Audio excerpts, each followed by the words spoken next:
Get your black ass out of my house, now! The man threw the heavy suitcase down the marble steps. 8 years. 8 years sitting across from you, pretending I didn't regret a single moment. He tossed her coat onto the wet grass. You disgust me. Always. A bag, that's more than enough for a piece of trash like you. Olivia stood barefoot on the grass, silent, motionless. She picked up the suitcase. Bradley, remember tonight. Go. No one's coming to save you. She walked into the darkness without looking back. 3 weeks later, she arrived at that courthouse in a Rolls Royce. Bradley's face was ashen. He didn't know who his wife of 8 years really was. What happened next would make him regret it for the rest of his life. Let me take you back. Before the suitcase. Before the screaming. Before any of it. 6:15 in the morning. Buckhead, Atlanta. The kind of neighborhood where the hedges cost more than most people's cars. Where sprinklers hissed at dawn across lawns so green they looked painted. Olivia Owens Wilson was already up. She jogged the same route every morning, past the colonial mansions, past the iron gates, past the neighbors who smiled politely but never once asked her name. To them, she was just Bradley's wife, the quiet one, the black woman who married into the Wilson family and somehow ended up on this street. She never corrected them. She just smiled and kept running. Back home, an 8,000 square foot Tudor mansion with limestone columns and a circular driveway, she brewed Bradley's espresso. 2 shots, no sugar. Set it on the kitchen island next to his Wall Street Journal, folded to the markets section. Laid out his Hermes tie on the bed, navy blue, his favorite. Bradley walked past her without a word, picked up the espresso, didn't look up. "Morning," she said. He grunted. That was their marriage now. Every single morning, the same silence, the same invisibility. But it wasn't always like this. Rewind to 2018, a charity gala at the Four Seasons Atlanta, crystal chandeliers throwing light across a room full of tuxedos and champagne flutes. Olivia was 28, wearing a simple black dress, working a table near the back. She was listed as a volunteer coordinator, which was technically true, except she owned the foundation hosting the event. Nobody knew that. She preferred it that way. Bradley was 33, junior wealth manager, hungry, charming. He crossed the room to talk to her because she was the only person there who wasn't trying to impress someone. They talked for 3 hours. He walked her to her car, a 10-year-old Honda Civic she drove on purpose. He didn't flinch. That mattered to her. On their first real date, he said something she'd never forget. "I don't care what anyone thinks, Olivia. I just see you." It sounded romantic. It was romantic. But even then, there was something underneath. Like loving a black woman was an act of rebellion, not just love. Like he deserved credit for it. She noticed. She filed it away. But she gave him a chance anyway. He proposed at Lake Lanier 11 months later. She said yes. She asked for one thing, a prenuptial agreement. Bradley laughed out loud. "Babe, I'm the one with money here. But sure, whatever makes you comfortable." He signed it on page 3. Didn't read past page 4. The document was 41 pages long. The first 2 years were good. Not perfect, but good. He opened doors for her, brought her flowers on Tuesdays for no reason, called her my girl in front of his friends. But the cracks started in year 3. His mother, Helen Wilson, never accepted Olivia. At Thanksgiving, she seated Olivia at the far end of the table, called her exotic in front of guests, asked where her people were really from. Bradley said nothing, not one word. That silence was the first crack. By year 4, Bradley's country club friends had done the rest. Jokes about diversity hires became weekly entertainment. Bradley stopped defending Olivia. Then he started laughing along. Then, he started making the jokes himself. "Liv doesn't really follow markets, do you, honey?" he said one night at dinner, cutting her off mid-sentence. 8 guests laughed. Olivia refilled wine glasses and smiled. By year 6, Caroline Sutton arrived, 26, blonde, blue eyes. She walked into Wilson Capital Partners as a receptionist and into Bradley's life like she'd been invited. She had been, just not by him. Bradley didn't hide the affair. He brought Caroline to the house, let her answer his phone, left her perfume on his collar like a signature. And Olivia? She watched, she documented, she waited. Because here's what no one knew. Not Bradley, not his mother, not his country club friends, not even his lawyer. Olivia Owens wasn't a quiet housewife from a modest family. She was the sole heir and sitting chair of Owens Holdings, a private real estate and investment empire worth $3.2 billion, built by her late father Theodore Owens from a single Atlanta deli in 1986. And she had been playing the long game for 4 years. It started with a letter, a white envelope, SEC letterhead, delivered to Wilson Capital Partners on a Tuesday afternoon. The words preliminary inquiry appeared 3 times on the first page. Bradley read it in his corner office, the paper trembling between his fingers. By 6 o'clock, he'd emptied half a bottle of Woodford Reserve at the country club bar. By 8, he was behind the wheel of his Rolls Cullinan, swerving through Buckhead side streets, tie loosened, knuckles white on the steering wheel. By 9, he was home, and he needed someone to bleed on. The front door slammed so hard the foyer chandelier swayed. Crystal pendants clinked against each other like nervous whispers. A vase near the entryway crashed onto the marble floor. The house held its breath. Olivia was in the kitchen, drying dishes. She heard the slam. She heard his shoes dragging across the marble. She set the towel down slowly. Bradley? No answer. He walked straight to his study, threw his briefcase against the bookshelf hard enough to crack the wood. A framed wedding photo fell and shattered on the carpet. He poured another bourbon. The glass clinked too hard. Liquid splashed across his cuff. She followed him to the doorway. What happened? He turned. She'd seen anger before. This was different. This was blame. Hot, focused, looking for a target. "You," he said. "You happened to me." "What are you talking about?" "The SEC is investigating my firm. My firm. The firm I built with my own hands." He stepped closer. His breath was hot and sour. "Ever since I married you, everything has gone downhill. You're a curse. A black cloud hanging over my entire life." He laughed at his own words, proud of the double meaning. The cruelty wasn't accidental. It was recreational. "Bradley, you're drunk. Sit down. We can talk in the morning. Don't tell me what to do in my house." He slammed the bourbon glass on the desk. It shattered. Amber liquid and broken crystal scattered across the tax documents. A shard slid to the edge and caught the lamplight.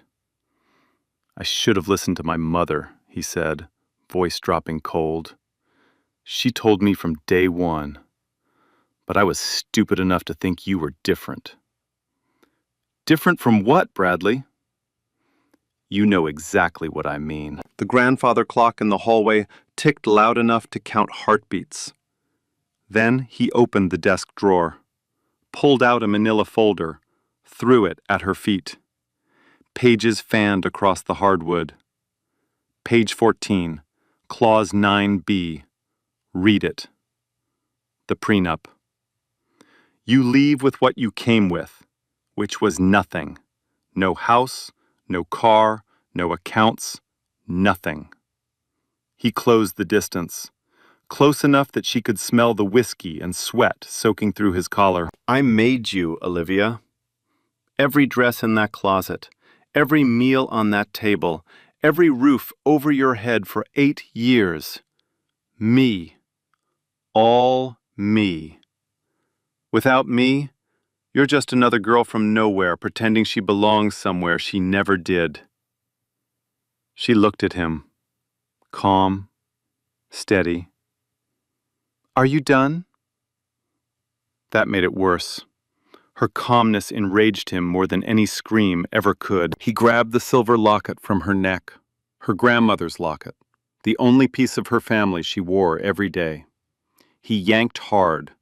The chain snapped. The clasp sliced a thin red line across her neck. A drop of blood soaked into her white blouse. He tossed it into his desk drawer like it was worthless.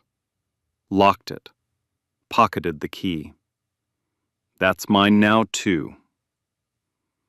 Olivia touched her neck, looked at the blood on her fingertips, said nothing. Bradley pulled out his phone, hit speaker. The line picked up on the second ring. Edward, it's time. File everything tomorrow morning. Burn her. Edward Miller's voice came through flat and rehearsed. Already drafted, Bradley. She'll be served by noon. Asset freeze included.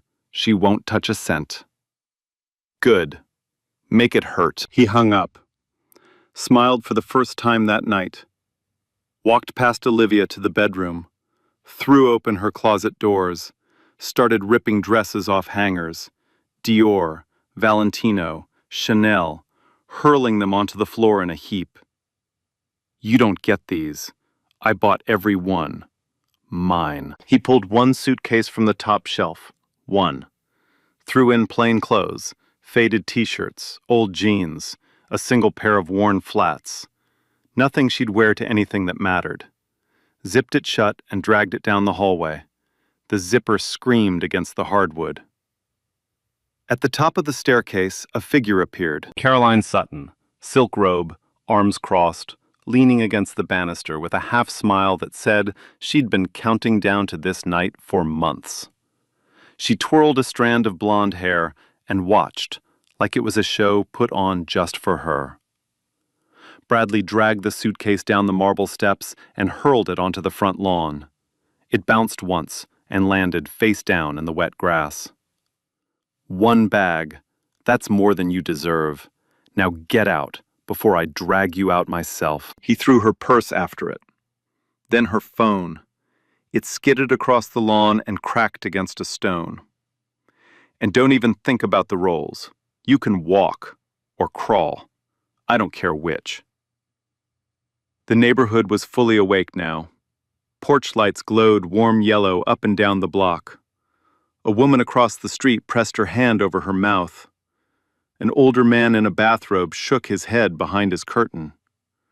A couple 2 doors down stood whispering on their porch, arms folded. And from a second-floor window 3 houses down, a college kid held up his iPhone.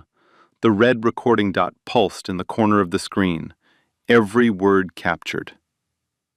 Olivia stood on the lawn, barefoot, hair coming undone, the cut on her neck glistening under the porch light. She didn't scream, didn't curse, didn't cry. Bradley leaned against the doorframe, arms crossed. Caroline mirrored him on the landing above, both of them looking down at her. What? No tears? No begging?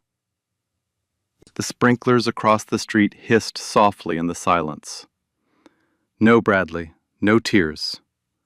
You'll be back. They always come back. She picked up her suitcase, picked up her purse, left the cracked phone on the grass, turned and walked toward the dark street, barefoot, silent. Her feet made no sound on the wet pavement. Bradley watched until she disappeared around the corner. Then he slammed the door, bolted it, and poured a fresh bourbon. Caroline came downstairs. He clinked his glass against hers. 8 years of dead weight, he said, grinning. Finally free. She traced her fingers along his jaw. You deserve so much better, baby. Damn right I do. He grabbed his phone and posted a photo from the club. Caption, Pruning the family tree. #fresh start. 32 likes in 10 minutes. all from people who'd smiled in Olivia's face last Christmas. 1 block away, a black Cadillac Escalade idled under a streetlight, headlights off. The driver wore a dark suit. He stepped out and opened the rear door without a word. Ms. Owens.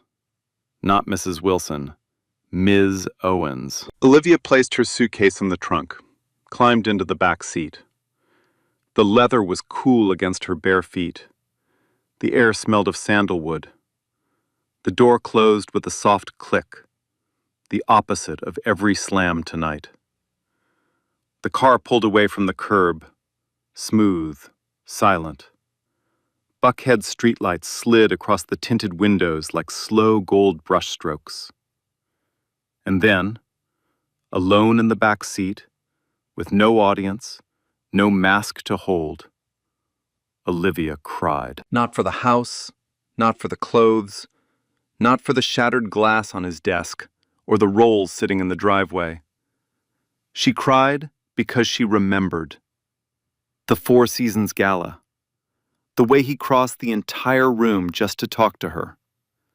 The way he walked her to her old Honda Civic and didn't flinch. The way he held her hand and whispered, "I just see you." And meant it.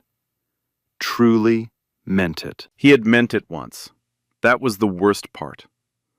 Somewhere between his mother's cold whispers and his friend's ugly laughter and his own ego swelling larger every year, he chose to become this. Not all at once, but deliberately. Choice by choice by choice, until the man she married no longer existed. She didn't cry for who he was tonight. She cried for who he used to be, and for the fool she'd been to believe he might come back. Then she wiped her eyes, pressed her lips together, straightened her back against the leather seat. She picked up the car phone and dialed. "Mom? It's time." Eleanor Owens's voice came back steady and warm. "I'll phone Margaret. We move tonight, baby." Olivia hung up, watched the streetlights blur past. The same streets she jogged every morning. The same houses full of people who never learned her name. They would learn it soon enough. The next 72 hours were designed to break her. Edward Miller moved fast. By noon the following day, a courier stood at the front desk of the St. Regis Atlanta, holding a thick envelope stamped with the seal of Fulton County Superior Court. Olivia opened it on the edge of her hotel bed. Her fingers were steady. The divorce petition was 43 pages long, and every single page was a weapon. Bradley wasn't just asking for a divorce. He was asking for annihilation. Full ownership of the Buckhead mansion, both vehicles, all joint accounts, and some that weren't joint at all. He'd filed a motion to freeze every bank account tied to Olivia's name, claiming she had no independent income and a history of financial dependency. But that wasn't the worst part. The worst part was the emergency asset inventory. Edward Miller had persuaded a judge to authorize a full search of Olivia's personal storage unit, and Bradley's movers showed up while she was still reading the paperwork. They went through everything. Her father's old documents, photo albums from her childhood, boxes she hadn't opened in years, her mother's handwritten recipe cards, Theodore Owens's original business license from 1986. They photographed it all and filed it with the court as marital property under review. It was a legal strip search, and it was only the beginning. That night, her hotel phone rang at 2:14 in the morning. She already knew who it was. "You up, Liv?" Bradley's voice was thick and slow. "Drunk again. Just wanted to let you know, Caroline redecorated your closet today. Looks so much better without all that cheap stuff you had in there." She said nothing. "You know what your problem is? You actually believed you belonged in that house. In my world. With my people." He laughed softly. "You never did. And deep down, you always knew it." She hung up. He called back 4 times. She let it ring until the room went quiet again. The next morning, the attacks shifted from private to public. Bradley posted again. A selfie at brunch with Caroline, matching sunglasses, champagne on the table. Caption: New chapter, better energy, #upgrades. His country club friends flooded the comments with fire emojis. Not a single person asked where Olivia was. A society blog ran a blind item that wasn't blind at all. Sources close to a prominent Buckhead couple say the wife, a woman of modest origins, may have exaggerated her background to secure the marriage. The comment section filled with speculation and cruelty within the hour. Then came the cease and desist. Edward Miller sent a formal letter to every mutual friend in their circle, warning them that any contact with Olivia could be construed as interference in ongoing litigation. One by one, her phone went silent. Friends she'd known for years stopped responding. Baby shower invitations were quietly withdrawn. A woman she'd had coffee with every Tuesday for 3 years texted her 2 words, "I'm sorry," then blocked her number. She was being erased, not just from the marriage, but from the entire social world she'd lived in for 8 years. Bradley even filed a formal complaint with the nonprofit where Olivia served on the board. He accused her of misrepresenting her qualifications. The executive director, a woman who'd hugged Olivia just 3 weeks ago, called to say they'd need to pause her involvement until things settled down. Every door, every connection, every lifeline slammed shut. And still, Olivia did not break. Late that night, she sat alone in her hotel suite, laptop closed, lights dimmed, the city glowing orange through the window. She picked up her phone and opened a text thread she hadn't looked at in years. Messages from Bradley, from 2019, the early days. Came home and you'd already made dinner. I don't deserve you, Liv. Miss you, counting the hours till I'm back. I don't know what I did to get this lucky, but I'm never letting go. She read every single one, slowly, her thumb hovering over each message like touching a scar. These were the words of a man who no longer existed, a ghost wearing her husband's face. She let herself feel it one last time. The loss, the betrayal, the slow, grinding cruelty of watching someone you loved choose to hate you. Then she selected all and deleted them. She closed the phone, opened the laptop, and called Margaret Anderson. The grieving was over. The war had begun. 2 days later, Olivia sat at the head of a long mahogany table in the Owens family estate in Sandy Springs. The chandelier above was crystal, not unlike the one in Bradley's foyer, but this one belonged to her family, had always belonged to her family. Margaret Anderson stood at the far end, pointing to a projection screen. Around the table sat 4 attorneys, a forensic accountant, and Eleanor Owens, Olivia's mother, her reading glasses perched on her nose, her hands folded, her jaw set like stone. "Here's what we have," Margaret began. Wilson Capital Partners is 42% owned by an LLC called Vesper Trust. Bradley doesn't know what Vesper Trust is, he's never asked, but Vesper Trust is a subsidiary of Owens Holdings, which means 42% of his company has always belonged to Olivia. The room was silent. Second, his startup capital. In 2019, Bradley received $850,000 from a shell entity he believed was an outside investor. That entity is also Owens Holdings. The funds were structured as a recallable loan. He never read the terms. If Owens Holdings calls the loan, Wilson Capital collapses overnight. Eleanor Owens leaned forward. And the SEC investigation? Margaret clicked to the next slide. 11 months ago, an anonymous tip was submitted to the SEC's Office of the Whistleblower. The tip included internal transaction records, client communications, and evidence of unauthorized trades. The source of that tip was Caroline Sutton. The room shifted. Everyone looked at Olivia. Caroline Sutton, Margaret continued, is not Bradley Wilson's mistress. She is a licensed private investigator who has been embedded at Wilson Capital Partners for 4 years, under contract with this office. Now let me tell you about Caroline Sutton, because this part changes everything. 4 years ago, Olivia sat in this same room and made a decision. She knew Bradley was changing. She knew the racism was getting worse. She knew the financial irregularities were piling up. And she knew that if she left without evidence, he would walk free and she would walk away with nothing. Not because she needed his money, but because men like Bradley don't stop. They don't learn.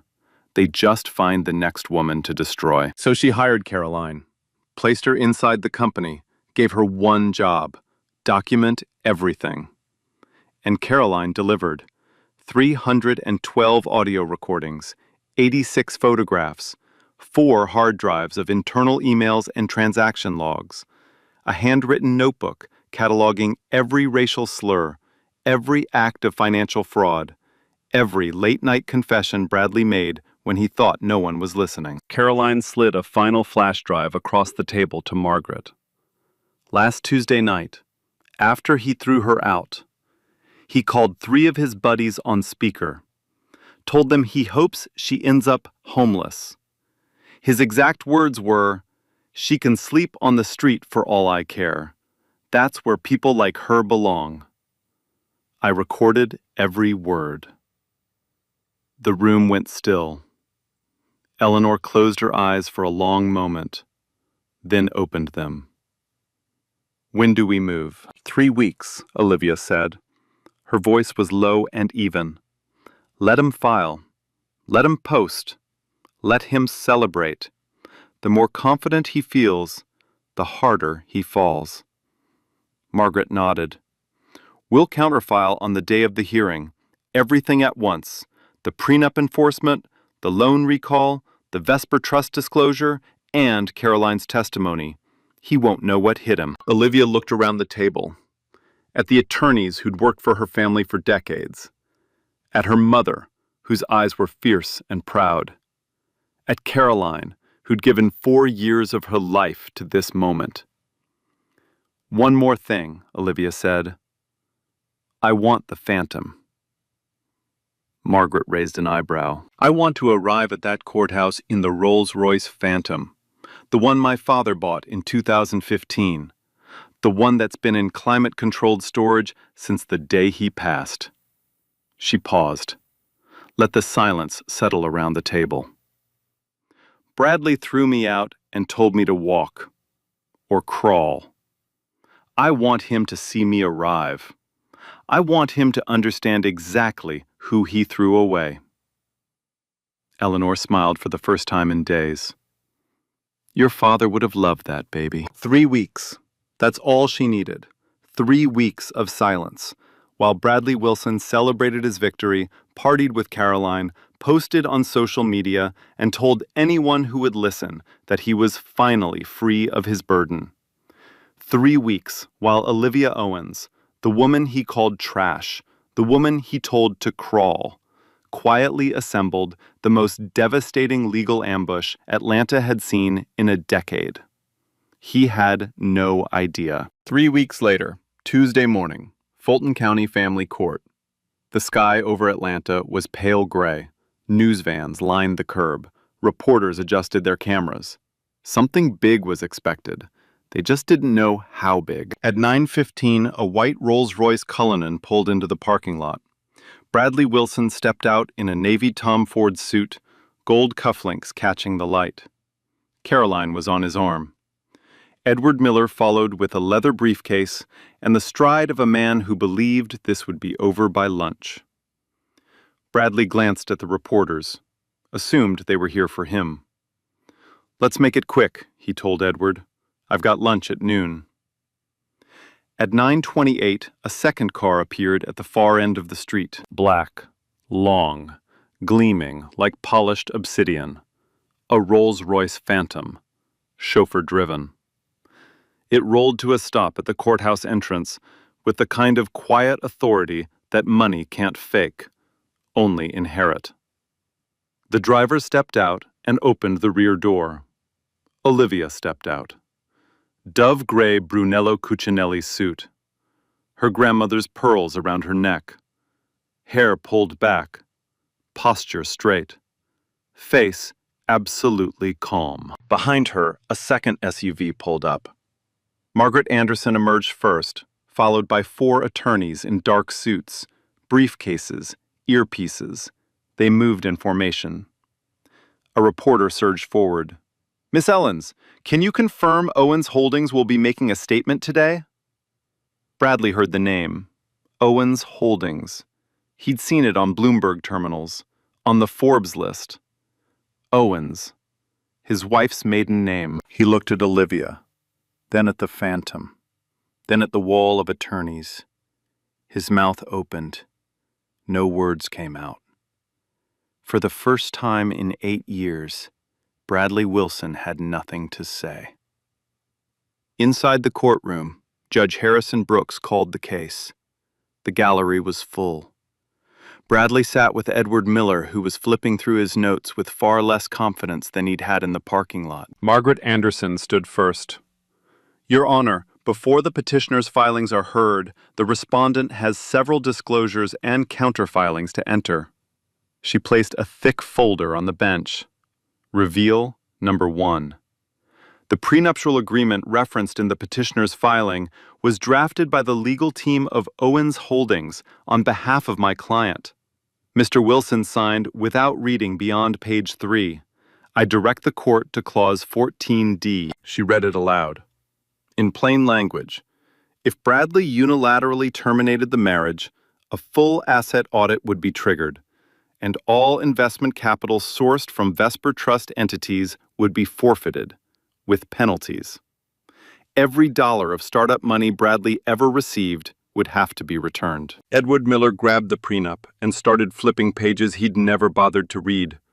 His face went gray. He leaned toward Bradley and whispered something. Bradley shook his head. He didn't understand yet. He would soon. Reveal number 2. The marital residence at 412 Whitfield Lane is not owned by Mr. Wilson. It is held by Owens Holdings Real Estate Trust III. My client has been the freeholder for the entire duration of the marriage. Margaret let that land. The Cullinan Mr. Wilson drives is leased through an Owens-affiliated dealership. That lease is being terminated as of 5 o'clock today. His country club membership, funded through a discretionary account controlled by my client, has already been canceled. Bradley's hands were shaking. He turned to Edward Miller. Miller wouldn't look at him. Reveal number 3. Olivia stood. The courtroom went silent. Every pair of eyes locked onto her. Your Honor. Her voice was low, clear, and steady. My full legal name is Olivia Margaret Owens. I am the chair and majority shareholder of Owens Holdings, a private investment trust founded by my late father, Theodore Owens, in 1986. The current net asset value is approximately $3.2 billion. The gallery erupted in murmurs. The judge tapped his gavel once. Edward Miller set down his pen and stared at the table, the look of a man watching his career end in real time. Reveal number 4. The woman beside my husband is Caroline Sutton. She is not his mistress. She is a licensed private investigator employed by my counsel since June 2022. For 4 years, she has documented every transaction, every conversation, and every act of fraud committed by Mr. Wilson. Caroline turned to Bradley, looked him in the eyes, smiled, then slid a flash drive across the table to Margaret. Bradley stared at Caroline, the woman he'd kissed, the woman he'd confided in, the woman he'd paraded around town as proof that he'd moved on. She had been working for Olivia the entire time. He looked at his hands. They were trembling. The man who screamed, "I made you," 3 weeks ago, couldn't produce a single syllable. And then the courtroom doors opened. 2 men in dark suits walked in, FBI credentials on their belts. They spoke quietly to the bailiff, who stepped aside. They weren't here for the divorce. They were here for Bradley. The warrant had been signed 48 hours earlier, sealed and coordinated with Margaret's team to prevent flight risk. The FBI waited for this exact moment. The second Bradley Wilson realized the woman he threw away had been 3 moves ahead the entire time. He looked at the agents, looked at Olivia, looked at the door. There was nowhere to go. Bradley shot to his feet. The chair screeched against the courtroom floor. Every head in the gallery turned. "Liv, sweetheart, baby, there's been a misunderstanding," his voice cracked. 3 weeks ago, that same voice told her to crawl. Now it was begging. "We can work this out. I was angry. I didn't mean it. You know me." Olivia didn't look at him. Hands folded, eyes forward. Like he was a stranger shouting from across a room she'd already left. Margaret Anderson raised one hand without standing. "Mr. Wilson, do not address my client." Bradley spun toward Edward Miller. His eyes were wild, desperate. The composed wealth manager from 3 weeks ago was gone. In his place stood a man watching every wall close in at once. "Edward, do something, say something, object, file a motion, anything." Edward Miller was already closing his briefcase. His movements were slow and deliberate, the movements of a man carefully distancing himself from a sinking ship. "Bradley, you didn't disclose any of this.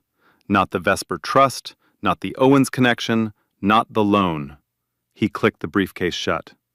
"I cannot represent you in criminal proceedings. You need separate counsel." "You can't just leave." "I can, and I am." Bradley turned to the bench. Judge Harrison Brooks watched him over the rim of his reading glasses with the patience of a man who had seen 100 liars unravel in his courtroom. "Your Honor, there must be paperwork I missed. I didn't know about any of this. She set me up." Judge Brooks's voice was dry and flat. "Mr. Wilson, ignorance of contracts you personally signed is not a defense in this court. Sit down." Bradley didn't sit. He couldn't. His legs were shaking too hard. The 2 FBI agents stepped forward. One was tall, broad-shouldered, with a face that showed nothing. The other carried a folded document. "Bradley James Wilson," the taller agent's voice carried across the silent courtroom. "You are under arrest for wire fraud, tax evasion, and violations of SEC Rule 10b-5. You have the right to remain silent. Anything you say can and will be used against you in a court of law." The handcuffs clicked. Cold steel against his wrists. In the courtroom, in front of the gallery, in front of reporters already texting their editors from the back row. Bradley's face went blank. Not angry, not sad, just empty, like a man whose operating system had crashed and hadn't rebooted yet. Caroline Sutton watched from the petitioner's table. She didn't smile this time. 4 years of recordings, 4 years of pretending, and it all came down to a pair of handcuffs and a silent courtroom. The agents guided Bradley toward the door. He walked slowly, like he'd forgotten how legs worked. Past Edward Miller on his phone. Past the gallery of strangers who would tell this story at dinner parties for years. Past reporters with cameras clicking. Outside, the scene was almost poetic. To the left, Bradley's white Rolls-Royce Cullinan. A flatbed tow truck was already backing up to it. The dealership repo order had arrived that morning. To the right, Olivia's black Rolls-Royce Phantom, gleaming, untouched. The driver stood beside it, waiting. Bradley saw both cars. He stopped walking. The agents gave him a moment, not out of kindness, but because they'd seen this before. The moment when it all lands at once. A reporter shouted from behind the barricade, "Mr. Wilson, do you have anything to say to your wife?" Bradley turned. His mouth opened. Nothing came out. The cameras flashed white against his face. Then the agents guided him into a black sedan. The door closed. The car pulled away. Inside the courtroom, Judge Brooks adjourned. Margaret Anderson gathered her files, exchanged a quiet nod with Caroline, and walked out. Olivia was the last to leave. She stood slowly, smoothed her jacket, walked past Edward Miller's empty chair, past Bradley's overturned seat, past the bench where the prenup still lay open to clause 14D. Outside, the driver opened the Phantom's door. She climbed in. The leather seat was cool. The door closed softly. The engine purred to life. As the car pulled away from the courthouse, Olivia reached into her jacket pocket and took out her grandmother's locket, returned by court order that morning. She held it in her palm, closed her fingers around it, and closed her eyes. No smile, no tears, just quiet. The kind of quiet that comes after a storm you've been preparing for your entire life. The story broke before Bradley's sedan even reached the federal holding facility. A reporter from the Atlanta Journal-Constitution had been in the gallery. She filed the first story from her phone in the courthouse parking lot. The headline ran within the hour. Buckhead wealth manager arrested in own divorce hearing as wife reveals $3.2 billion empire. By nightfall, Bloomberg picked it up. Then Reuters. Then every local news station in Georgia. By morning, the story had jumped from finance pages to front pages. And then the internet got hold of it. Remember the college kid 3 houses down? The one with the iPhone? He uploaded the footage of Bradley throwing Olivia's suitcase onto the lawn. 14 seconds of shaky video.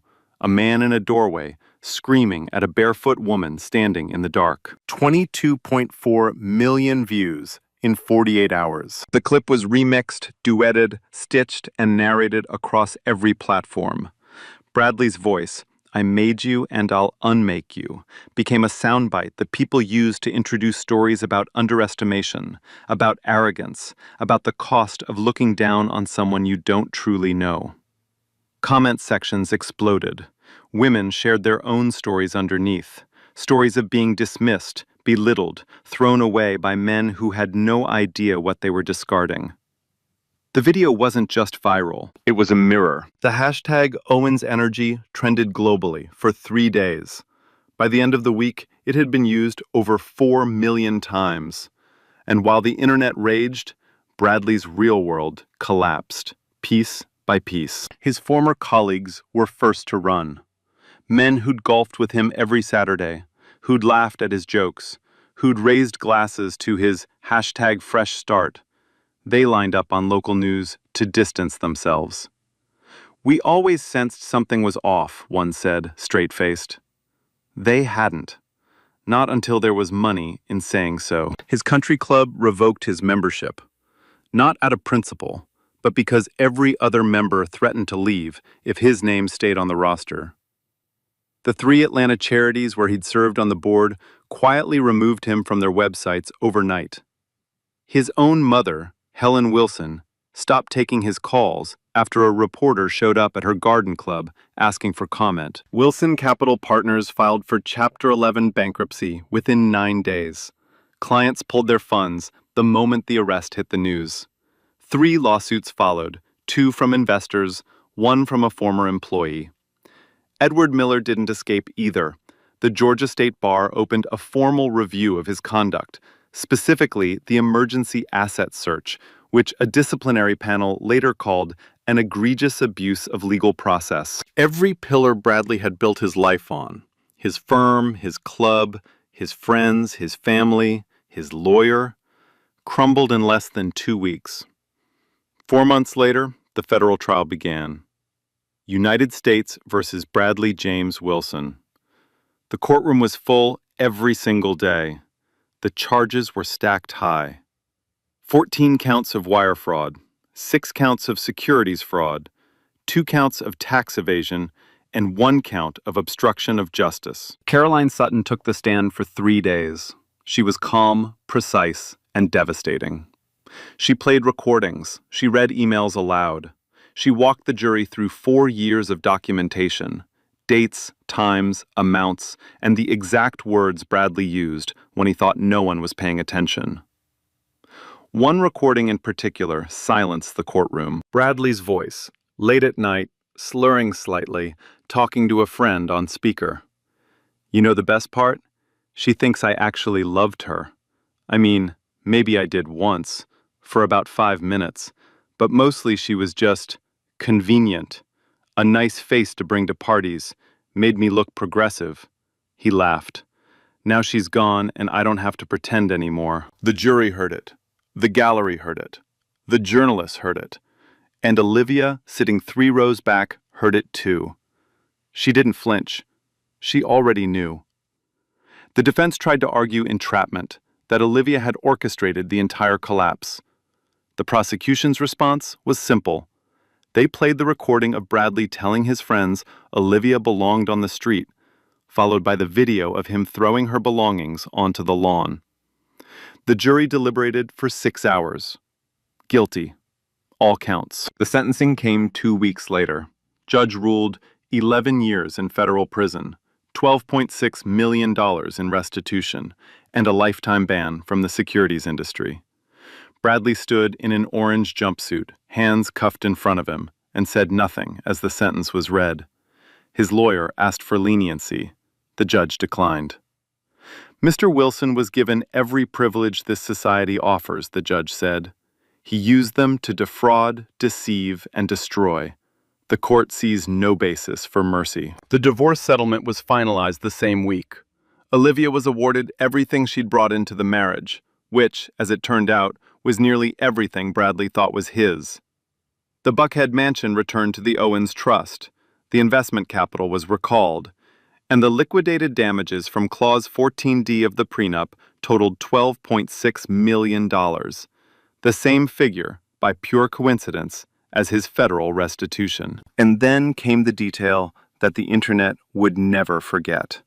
Margaret Anderson personally packed Bradley Wilson's remaining personal belongings, a few dress shirts, 2 pairs of shoes, some paperwork, a handful of photographs, into a single suitcase. 1 bag. She had it delivered to his federal holding facility with a typed note attached. 1 bag.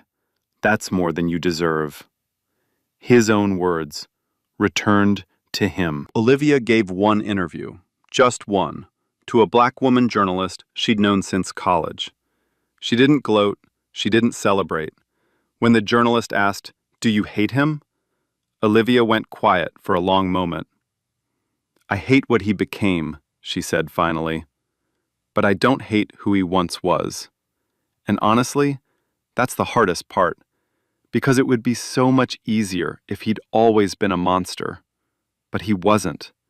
He was a man who had every chance to be good, and chose not to be." The interview went viral. Not for the drama, not for the billions, but for that one answer. She announced the Theodore Owens Legal Defense Fund in the same interview, $26 million. Free legal counsel for black women trapped in abusive marriages, economic manipulation, and legal bullying. "My father built something from nothing," she said, "and the least I can do is make sure other women have the tools to fight back, even when the system isn't built for them." Caroline Sutton left the spotlight quietly. She opened her own firm, Sutton and Associates, specializing in protecting women in high-net-worth divorces. Olivia was her first client of record. The firm's motto, printed on every business card, "We document everything." 6 months later, the Atlanta History Center glowed amber under string lights. 300 guests filled the grand terrace: philanthropists, attorneys, journalists, community leaders. This was the inaugural gala of the Theodore Owens Legal Defense Fund, a $26 million endowment providing legal representation to Black women experiencing domestic and economic abuse. Olivia's gift to her father's memory. Olivia walked the carpet in deep emerald. No husband on her arm, no apology on her face. Her mother Eleanor walked beside her, chin high, eyes shining, one hand resting on her daughter's back like she'd been waiting a lifetime for this exact night. At the podium, Olivia spoke. She didn't mention Bradley's name. She didn't need to. Everyone in that room already knew. My father built Owens Holdings from a single deli in southwest Atlanta. He opened it in 1986 with $4,200 he'd saved working 2 jobs. She paused. People told him he'd fail. People told him he didn't belong in the rooms he walked into. And every time, he said the same thing. She looked out at the crowd. He said, "The loudest people in the room are usually trying to convince themselves of something. The quiet ones already know." Standing ovation. 300 people on their feet. Eleanor wiped her eyes with a linen handkerchief and clapped harder than anyone in the room. After the speeches, after the donors, after the last champagne glass was cleared, Olivia stepped out onto the balcony alone. The city sparkled below. Atlanta at night, all glass towers and distant headlights, and the low hum of a place that never fully sleeps. A breeze carried the faint scent of magnolia from the garden below. Eleanor followed her out. Didn't say anything at first, just stood beside her daughter and watched the skyline. Then Olivia spoke quietly. "Mom, I keep thinking about the first time he held my hand." Eleanor nodded slowly. "I know you do, baby. Does that make me foolish?" "No, that makes you human." Eleanor took her daughter's hand and squeezed it. "And I also remember the last time he deserved to hold it." They stood together in the silence. No anger, no bitterness. Just 2 women who'd walked through something heavy and come out standing. Below them, the Phantom waited at the curb. The driver leaned against the hood, patient as always. Olivia looked down at her locket, the same one Bradley had ripped from her neck, the same one a judge had ordered returned. She ran her thumb across the worn silver. The metal was warm from her skin. Inside was a photograph of Theodore Owens, standing in front of his deli, 1986, smiling wide, apron dusted with flour, the whole future ahead of him, and no idea how far it would reach. "Good night, Daddy," she whispered. The car ride home was quiet. Peachtree Street rolled by outside the window. The city lights painted slow patterns on the tinted glass. Olivia leaned her head against the cool window and let out a long, steady breath. She didn't think about Bradley. Not the courtroom, not the handcuffs, not the orange jumpsuit, or the 11-year sentence, or the 1 suitcase delivered to his cell. She thought about the deli, about her father's hands covered in flour at 5 in the morning, about the woman she was before Bradley Wilson, and the woman she'd become after. The same woman, just clearer. Olivia didn't win because she screamed louder than Bradley. She won because she was prepared longer than he could imagine. Patience isn't weakness. It's a weapon, when you know exactly when to use it. So here's my question for you. If you would have handled it like Olivia, quiet, patient, devastating, drop A in the comments. If you would have burned the house down on the way out, drop A. Hit that like button. Share this with someone who needs to hear it. Subscribe, because we tell stories where the underestimated get the last word. What's your story? Have you ever been underestimated by someone who had no idea who they were dealing with? Tell me in the comments. I read every single one. Have you ever watched someone get publicly humbled and felt nothing but peace? Because Olivia did. And maybe that's what real justice feels like. Here's something I want you to take from this. The loudest person in the room isn't the strongest. They are usually the most scared. They scream because they need you to feel small so they can feel big. But the real strength doesn't scream. It doesn't beg. It doesn't need an audience. It just waits, quietly, patiently, until the right moment. So, if someone is screaming at you right now, if someone is telling you are nothing, you are worthless, you would be lost without them. Don't believe it. Don't give. Don't waste your energy trying to prove them wrong with words. Just know who you are. Hold on to that. And let time do the rest.